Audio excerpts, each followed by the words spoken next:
Members of Parliament will have seen, as I have, the appalling and unacceptable scenes at Glastonbury on Saturday, where chants of death to the IDF and river to the sea, amongst others, were broadcast to the nation. I've been in touch with my right honourable friend, the Home Secretary, as to whether there has been any criminal offence committed. The House will know that decisions relating to specific cases are an operational matter for the police. Avon and Somerset Police have confirmed that video evidence is being assessed by officers to determine whether any offences may have been committed. They have just announced in the last few minutes that this has now taken the form of a criminal investigation.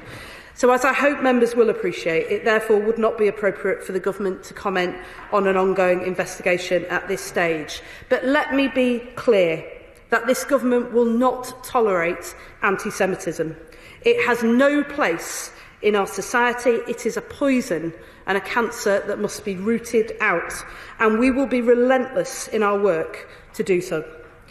This Government works closely with the police and with community partners to ensure the safety and security of Jewish communities, and we will continue to do so following the enormous impact that these events have had on them over the weekend. Let me turn now to the role of the BBC. On Saturday afternoon, just after the broadcast, I called the Director General to ask for an explanation and what immediate steps the BBC leadership intended to take. As the Prime Minister said yesterday, it is essential that the BBC explains how these scenes came to be broadcast. The BBC has rightly apologised and took the immediate decision not to put this content on iPlayer. I welcome that. However, key outstanding questions remain, including why this performance was broadcast live, given the concerns regarding other acts in the weeks preceding the festival, why the feed wasn't immediately cut when the chants of death to the IDF began, and what due diligence was done prior to the decision to broadcast this particular act to the nation. I expect answers to these questions without delay. I have made that view clear to the BBC leadership, and I will, of course, update the House as soon as I can. Over the weekend and this morning, I have also had conversations with members of the Jewish community, including those who were present at Glastonbury. They have raised a number of concerns about imagery and slogans that were on display at the festival this weekend. And I am told that this led them to establish their own safe space at the festival. As a government, we take this incredibly seriously. We are urgently looking into the specifics of these alarming reports and reaching out to the festival organisers. Finally, I want to be clear about the government's role. As a government, we strongly support freedom of expression, and as Culture Secretary, I will robustly defend the independence of our broadcasters and the right to artistic expression. But we do not accept that incitement to violence, hate speech or anti-Semitism is art. There is a clear difference between speaking out for Palestine, which is the right of everybody in this House and everybody in our country, and anti-Semitism, which is not and which will never be.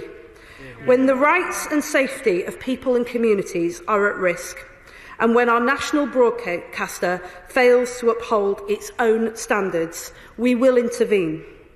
In the coming days, I will be having further conversations with the BBC and festival organisers to ensure that lessons are learnt and action is taken. Madam Deputy Speaker, I have always been a strong advocate for the BBC. It is a cornerstone of British public life with a proud history of cultural contribution. The events of this weekend, however, have made this incredibly difficult. During the coverage of the festival, the artist, as we've heard, real name Pascal Robinson Foster, led the crowd in a chant of death to the IDF, a moment which extraordinarily was transmitted by the BBC. Let me be clear, a national broadcaster funded by the licence payers must adhere to the highest standards of impartiality, responsibility and commitment to social cohesion, and I hope we can all agree that in this instance it has failed profoundly. Free speech and political activism are the sign of a healthy democracy, essential to it. But when you cross the line to incitement to violence, then there must be a consequence. However, broadcasting is not a passive act. Every second of broadcast transmitted is an active choice. Airing Robinson Foster's hateful rhetoric wasn't just a lapse in editorial judgment. It was a disgraceful affront to the Jewish community and a violation of the BBC's own public charter, and to entertain without undermining the fundamental values of our society. As the Secretary of State said, let us be clear that hateful rhetoric should never be cloaked as artistic expression. But it also raises fundamental questions about the BBC's institutional culture. This is a broadcaster that has time and again given airtime to representatives and supporters of Hamas, while refusing to clearly identify the group as what it is, a terrorist organisation. It has repeatedly failed to call out anti-Semitic rhetoric when it emerges under the guise of political commentary, and has faced serious allegations of minimising attacks on Jewish communities.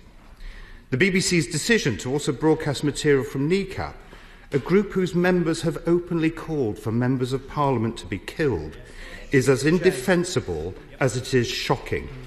We have already seen the devastating consequences of political violence in this country, with the loss and the tragic murder of Joe Cox and Sir David Amess. For the BBC to amplify voices advocating similar violence is grossly irresponsible. Even more troubling is that a leading member of the group is currently facing a terrorism charge. That fact alone should have prompted an immediate editorial intervention. Instead, the BBC gave this group a platform on a publicly funded service. I welcome the fact that the Secretary of State has spoken to the Director General, and I'm grateful to her for coming to the House to report on that exchange.